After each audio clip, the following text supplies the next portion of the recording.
And one of the main principles of this, of ADA, is the turning radius.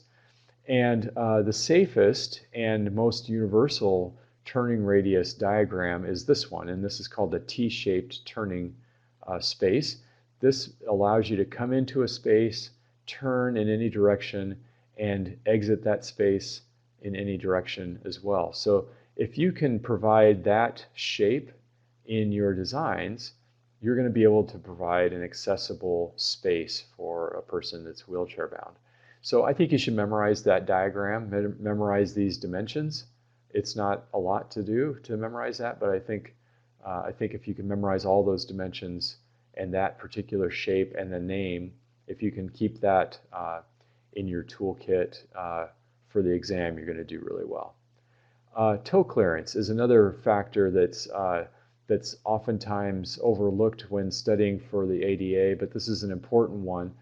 In section, looking at the drawing in section, this is saying your toe height needs to be 9 inches off the floor, and the dimension, the maximum dimension for going under an object is 6 inches. So you don't want that to be setting out from the wall more than 6 inches in that dimension.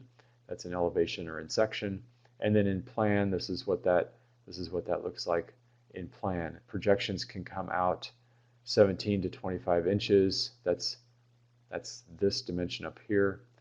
And but you need to have 30 inches of accessible width so that you can roll up to that object. And this is a counter or a bench. I mean, a counter or a desk or a table.